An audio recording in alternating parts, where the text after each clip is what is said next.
Welcome to another AP Human Geography topic walkthrough, brought to you by Mr. Michael, Social Studies teacher. This video is here to help you fill out your lecture notes, understand the big ideas, and maybe even laugh once or twice. So grab your notes and let's get started.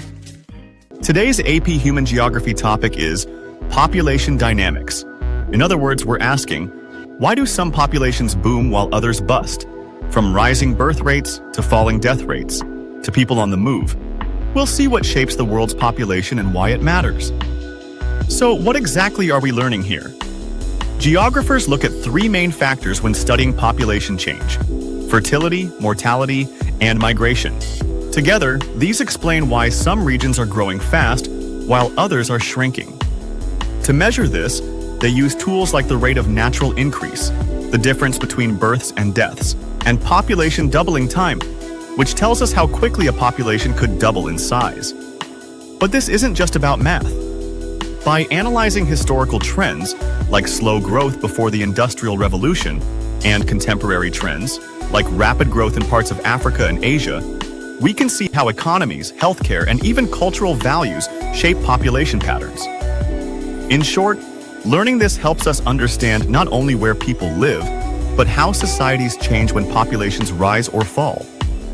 Populations rise or fall based on three big factors: fertility, mortality, and migration.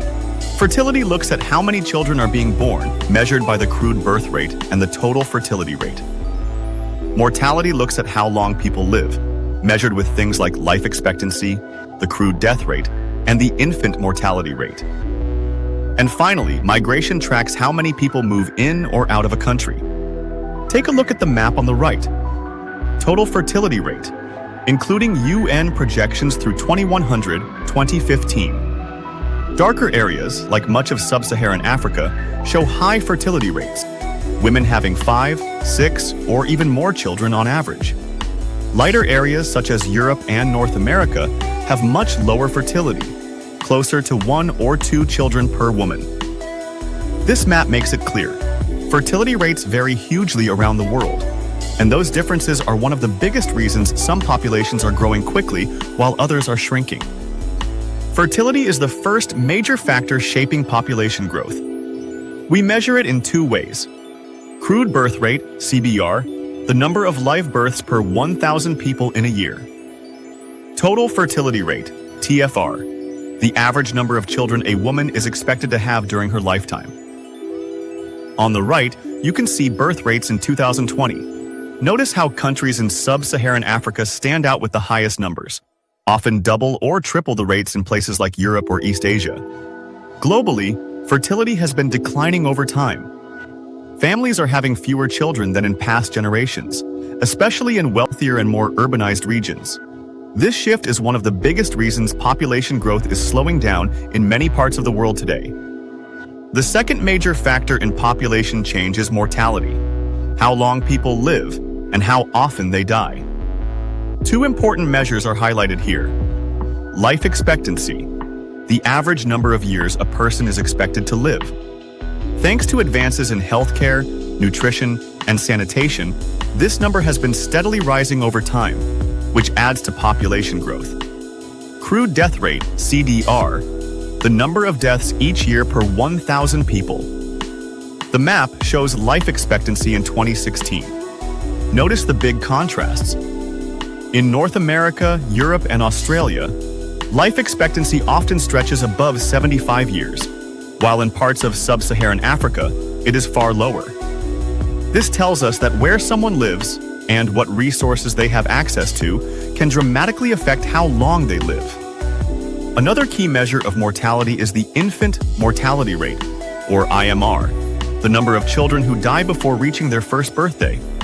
IMR is often used as a window into a country's overall health conditions. High infant mortality usually signals limited access to healthcare, poor sanitation, or lack of proper nutrition. Low IMR, on the other hand, shows stronger healthcare systems and better living conditions.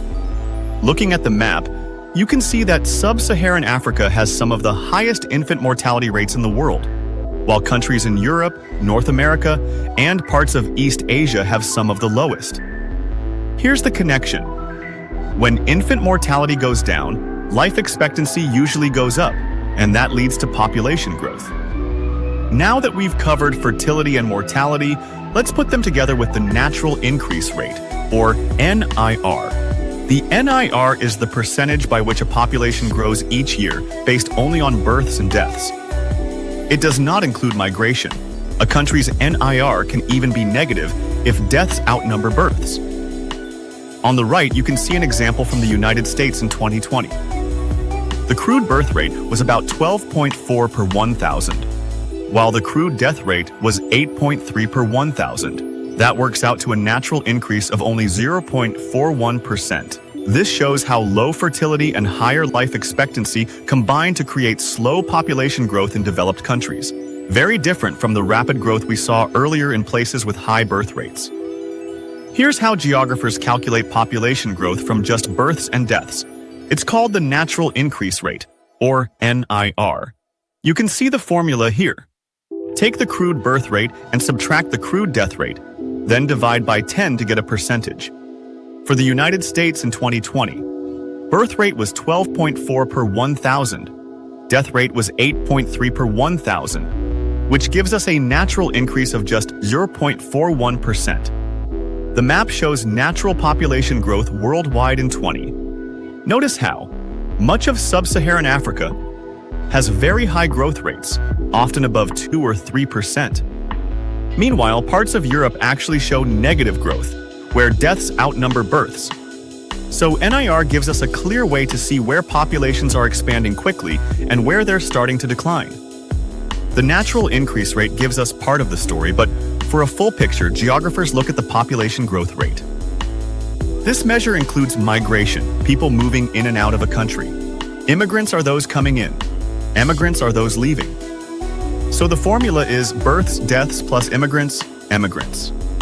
The example here is the United States, which had a population growth rate of about 0.72%.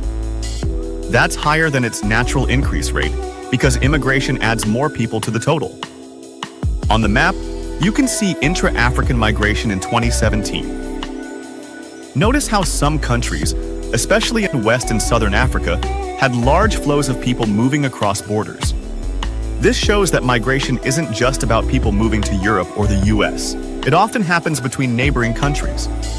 So, by including migration, the population growth rate becomes a much more accurate way to track how populations really change.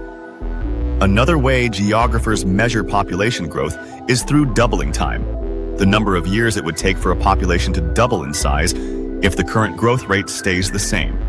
The formula is simple: 70 divided by the natural increase rate. Here's the example. With the US natural increase rate of 0.41%, the doubling time works out to about 175 years.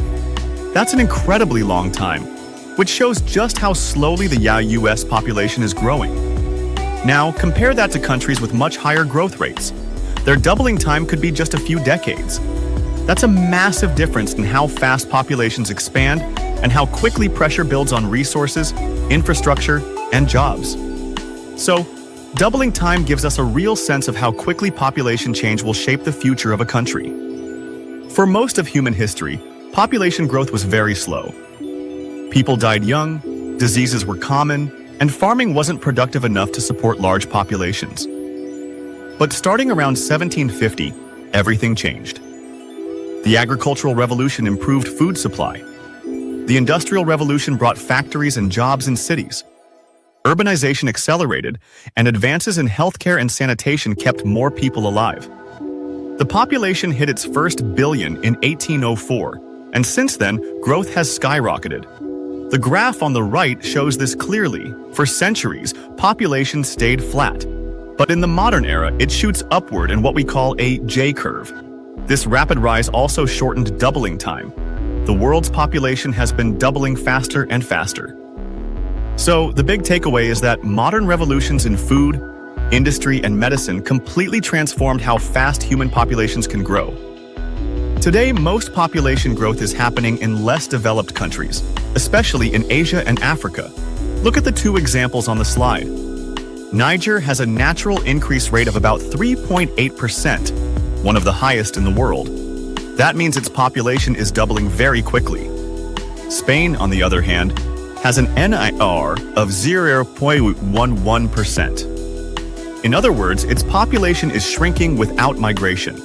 The graph on the right shows these global patterns more clearly. Asia and Africa are projected to keep rising well into this century. Europe and North America are much flatter, with little to no growth. This contrast highlights a key issue. While some regions are preparing for booming populations, others are grappling with aging and even declining numbers. One of the biggest drivers of population growth is economics. In agricultural societies, families often need children to help work the farm. More kids, it's more labor. Add to that advancements in food production and nutrition, things like the mechanization of agriculture and more efficient farming, which allow populations to be fed more reliably. Sanitation improvements also play a huge role. Cleaner water, treatment plants, and even simple things like garbage collection reduce disease and death rates.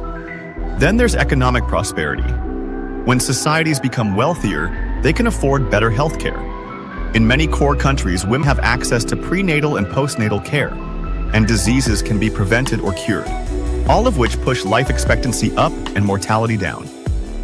So when you combine farming needs, better food, cleaner living conditions, and stronger health care, it's no surprise that populations grow rapidly. Just as economics can drive growth, it can also lead to population decline. In industrial and post-industrial societies, women are often more involved in the workforce, which means they may delay marriage and childbirth.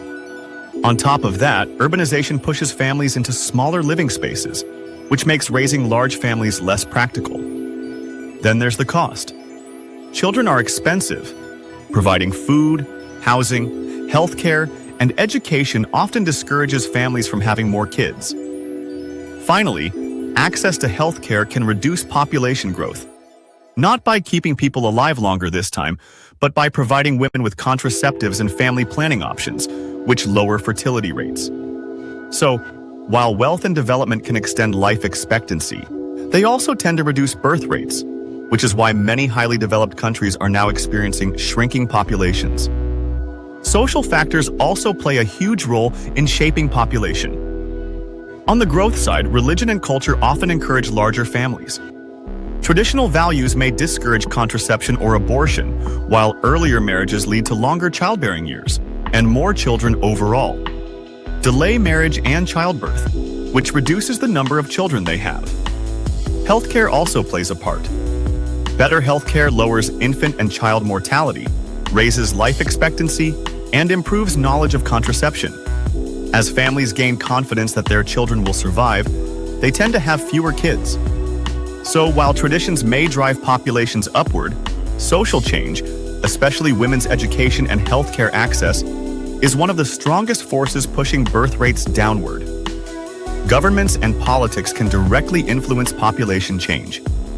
For growth, countries may adopt pro-natalist policies, encouraging families to have more children through incentives, propaganda, or even financial support. A classic example is the baby boom that followed World War II, when peace and prosperity encouraged much higher birth rates.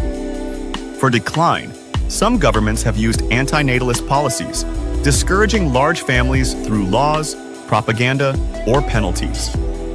China's former one-child policy is the most famous example. And then there's war.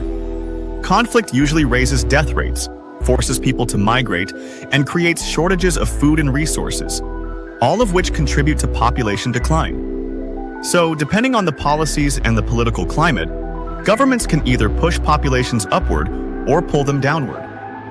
Here we see the United States after World War II, during a period known as the baby boom, from 1946 to 1965. Why did this happen? The end of World War II brought peace and stability. Economic prosperity meant families felt secure enough to have more children. And cultural expectations of women at the time emphasized marriage and motherhood. On the right, the US population pyramid from 2016 makes the baby boom generation easy to spot. Notice the bulge in the middle. That's the group of Americans born during this unusually high fertility period. This one event reshaped the US population for decades, influencing schools, jobs, politics, and even retirement systems as that generation aged. Nature can be just as powerful as economics, politics, or culture in shaping population. On the growth side, favorable conditions, like good climate, fertile land, and reliable food supply, support higher birth rates and longer life expectancy, which allow populations to expand. But often, nature drives decline. Natural disasters like earthquakes, floods, tsunamis, and hurricanes can cause immediate population loss. Famine and drought reduce food supply and increase death rates. And disease has historically been one of the biggest killers. For example, the bubonic plague wiped out about 60% of Europe's population in the 1300s. So while humans can influence population trends through choices and policies, nature reminds us that it still has the power to dramatically reshape societies. So here's what we've learned. Population change comes down to three main forces: fertility, mortality, and migration. These interact with economic, social, political, and natural factors to explain why some countries are growing rapidly while others are shrinking. We've seen how revolutions in farming, industry, and medicine sped up growth in the past, and how today most of the world's population growth is concentrated in Africa and Asia. Meanwhile, wealthier countries often face low birth rates, aging populations, or even decline. Now for your bonus question. If you were advising a government in a country with rapid population growth, what policies would you suggest to balance resources with a growing population? Drop your answer in the comments. And don't forget to include your name for that sweet bonus point on the next unit test.